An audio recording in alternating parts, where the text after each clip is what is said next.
Apple vient de faire un changement qui pourrait être la fin de Facebook. Apple ne veut pas juste l'argent de Facebook, il veut carrément son business. Alors salut à tous, bienvenue sur cette vidéo. Bon, on commence direct avec un titre quand même vachement putaclic de la part de Inc Magazine.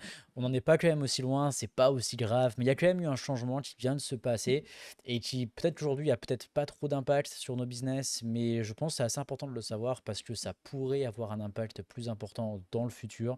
Disons que la situation euh, est devenue un peu tendue et ça pourrait empirer. Et donc voilà, je voulais vous présenter ce cas dans cette vidéo et voir un petit peu ce qu'on peut faire pour se préparer. Alors, qu'est-ce qui s'est passé?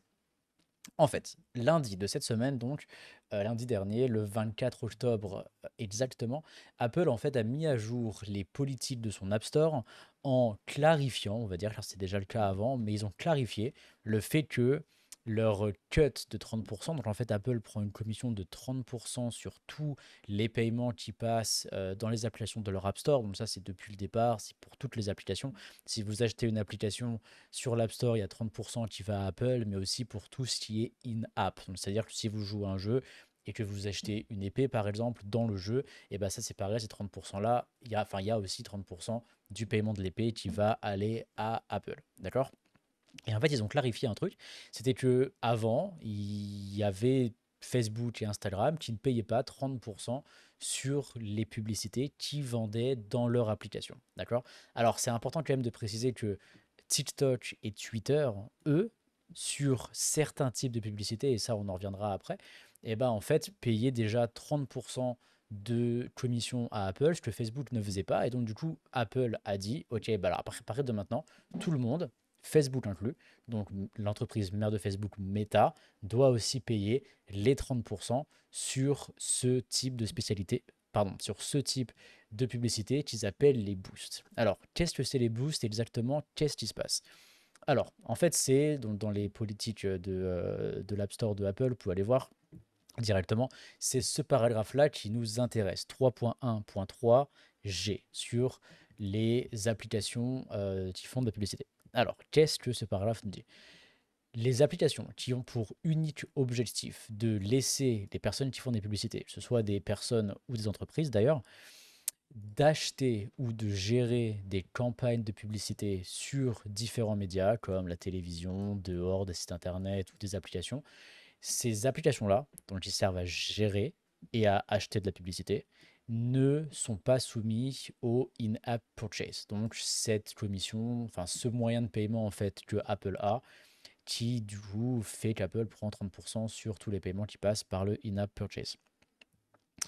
Donc les applications qui servent uniquement à manager et pas à afficher des publicités ne sont pas soumises à cette commission. Par contre, toutes les achats digitaux, et ce qui inclut les publicités, qui passent par des applications et qui sont affichés dans la même application, c'est ça qu'ils appellent les boosts. Donc, pour des posts sur les applications de réseaux sociaux, par exemple, là, Apple est ultra clair. Là, dans ce cas-là, ils doivent utiliser le moyen de paiement d'Apple et donc, du coup, être soumis à cette commission de 30%. Donc, en fait, ça veut dire quoi? Ça veut dire que si vous utilisez votre application Instagram, que vous faites un post sur Instagram et que vous utilisez l'application Instagram pour booster ce post, pour avoir plus de visibilité, là, à partir de maintenant, Apple va prendre 30% sur ces paiements-là. Avant, il ne le faisait pas. D'accord? Par contre, tout ce qui passe par le Business Manager, tout ce qui passe par ouais, l'application Business Manager ou le Business Manager en ligne, et qui du coup ensuite permet de diffuser de la publicité sur une autre application, Business Manager vers Facebook, vers Instagram, et bien là, dans ce cas-là, ce n'est pas inclus, ça ne change, il n'y a rien qui change, il n'y a pas 30% qui va à Apple. Les 30% ne vont que si vous prenez de la publicité de Facebook vers Facebook et de Instagram vers Instagram. Donc du coup, effectivement, soyons clairs, il y a quand même pas grand monde qui fait ça. Hein. C'est pas comme si c'était une grosse, comment dire, un gros impact. Hein. Il y a même d'ailleurs les employés de Meta qui le disent eux-mêmes. Ça ne devrait pas avoir un énorme changement sur les revenus de Meta et ça va pas du coup avoir un énorme impact non plus pour nous qui faisons du e-commerce. Par contre, ce qui fait peur, c'est que ça peut être une première pierre. Ça peut être une première étape vers un changement plus radical de Apple, qui pourrait dire, bah maintenant, on taxe absolument tout. Même si c'est d'une app vers une autre app, ça reste quand même dans l'écosystème, ça reste quand même dans notre App Store, et donc du coup, ça doit être soumis à cette même comment dire, commission que prend Apple, qui est de 30%. Et là, du coup, ce serait plus pareil. Là, ce serait vraiment beaucoup, beaucoup, beaucoup plus grave. Et là, ça aurait vraiment beaucoup, beaucoup plus d'impact. Car du coup, toutes les publicités seraient impactées. Et en fait, ça veut dire quoi? Apple prend 30%. Ça veut dire que quand vous payez 100 $, Facebook ne va vous donner que 70 $ de visibilité. Donc du coup, les 30% d'Apple, ça impacte directement la visibilité des publicités qu'on pourrait diffuser. Ou alors, inversement, si vous voulez avoir 100 $ de visibilité, aujourd'hui, vous payez 100 $. Demain, vous devrez payer 130 $ ou un petit peu plus pour que moins 30%, ça arrive à 100 $. Ok. Donc c'est ça quand même le risque entre guillemets que ça peut avoir sur nous. Si Apple va une étape plus loin, aujourd'hui encore une fois, ça impacte pas grand monde, mais ça pourrait devenir beaucoup plus problématique plus tard si Apple voudrait aller un peu plus loin. Après, pourquoi est-ce qu'ils iraient plus loin? Parce que forcément, ça rapporte quand même beaucoup d'argent. Il y a quand même un énorme enjeu financier. On a vu quand même avec Epic Games que Apple a demandé à Epic Games de leur donner 30% sur tous les paiements in-app, donc sur tous les revenus du jeu qui passaient sur leur App Store. Apple a dit à Epic Games, bah, vous devez nous donner 30%. Epic Games a dit non, a dit on ne vous les donnera pas. Et Apple a quand même supprimé Epic Games de son App Store. Donc certes, Epic Games, c'est pas Meta. Epic Games, c'est le développeur du jeu Fortnite. Donc c'est quand même l'un des plus gros jeux vidéo au monde et l'un des plus gros acteurs justement en termes en termes de jeux vidéo qui a le plus gros nombre de joueurs.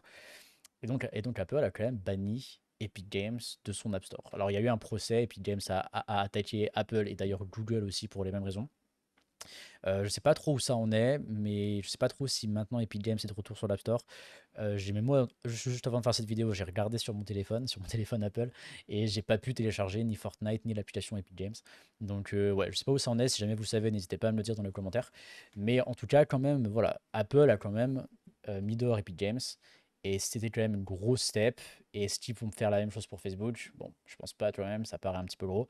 Mais maintenant, disons qu'il y a, enfin, il y a quand même un précédent, quoi. Il y a quand même un précédent.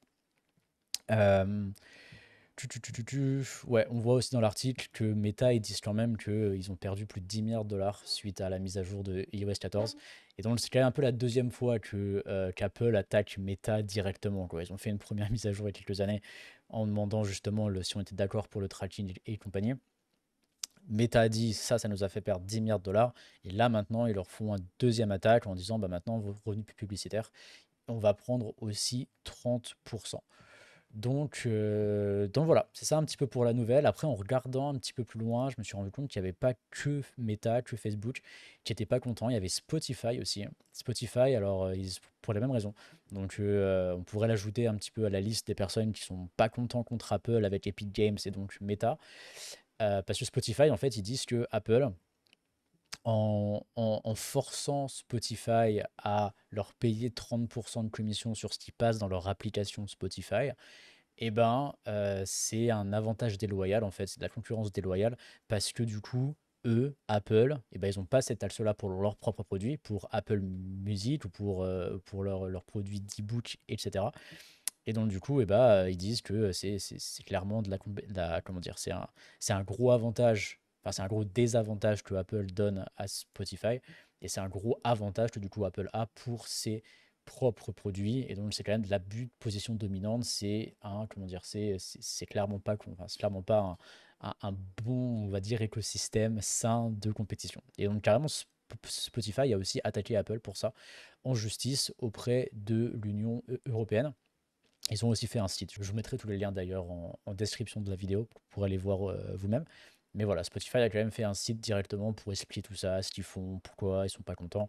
Et effectivement, on se rend compte que le problème, c'est ça, c'est qu'Apple fait ce qu'il veut en fait sur ses devices, sur son environnement, c'est son App Store, c'est son environnement, ils font un peu ce qu'ils veulent, ils ont le droit de le faire, mais ils sont arrivés à un point tellement énorme, tellement gros, que du coup les autres disent bah c'est un abus de position dominant, vous n'êtes pas fair play envers la concurrence, et donc en fait vous n'avez pas le droit de faire ça.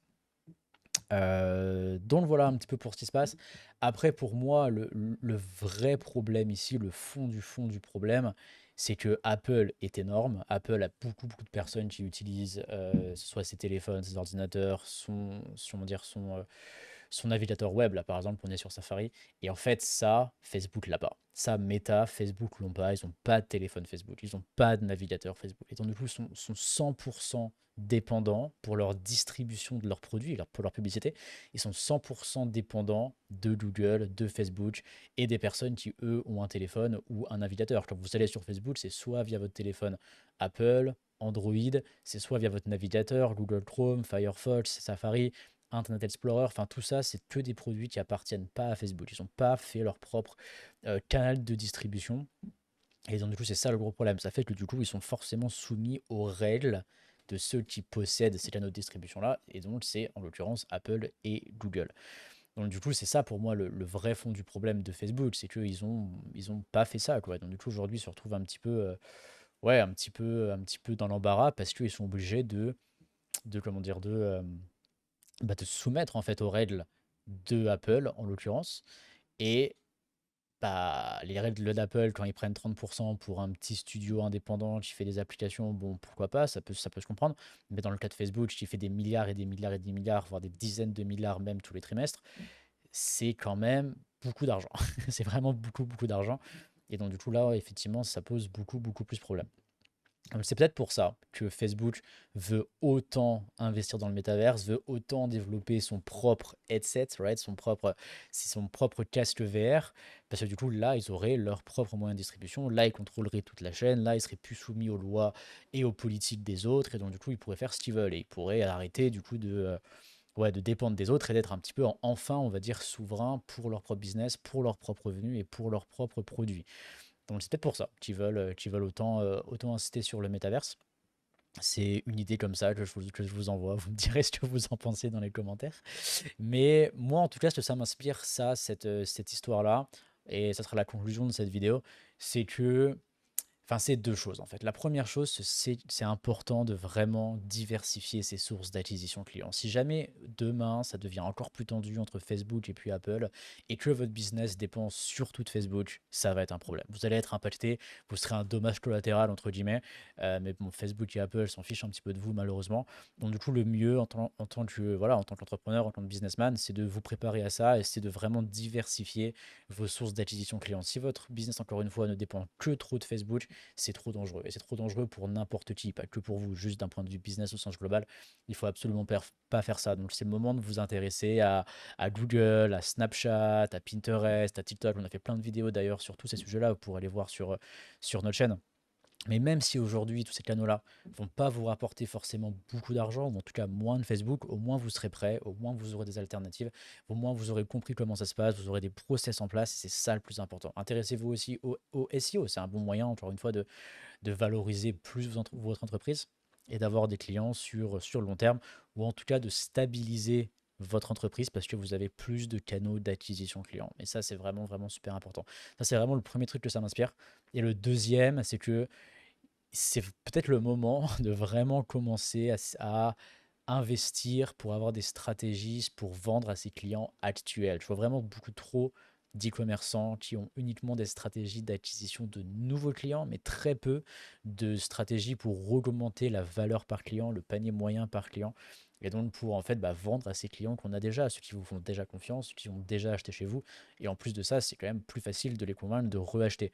Donc, du coup, pour faire ça, vous pouvez lancer des nouveaux produits, vous pouvez continuer de discuter avec eux, vous pouvez faire des lives, des newsletters, des choses comme ça pour garder le contact. Et si vous arrivez à un point où une part quand même assez conséquente de votre business provient de vos clients actuels qui viennent reacheter chez vous, là, dans ce cas-là, ça au moins, c'est un canal comment dire, que vous contrôlez à 100%, c'est vos clients, c'est vos adresses email, c'est votre marque, ouais, c'est votre marque, c'est vous en fait. Et ça, vous le contrôlez à 100%, vous le détenez à 100%, personne ne peut vous l'enlever. Et encore une fois, ça solidifie votre business, ça vous rend plus fort contre les différents aléas de la vie, on va dire, qui pourraient se passer et qui dépendent pas de vous en fait. Si Apple et Facebook rentrent en guerre, enfin voilà, encore une fois, vous y pouvez rien faire pour ça. Et donc c'est bien de pouvoir avoir un impact sur ce qu'on peut contrôler et essayer de contrôler un maximum de choses. Donc voilà, c'est un petit peu ce qui m'inspire. N'hésitez pas à me dire ce que vous en pensez dans les commentaires et si ce format de vidéo vous a plu. Si c'est le cas, on pourrait en faire plus souvent. Et je vous mets tous les liens en commentaire. Comme ça, vous pourrez aller voir et vous faire votre propre idée. En tout cas, moi, je vous dis à bientôt. Merci d'avoir regardé cette vidéo. Ciao.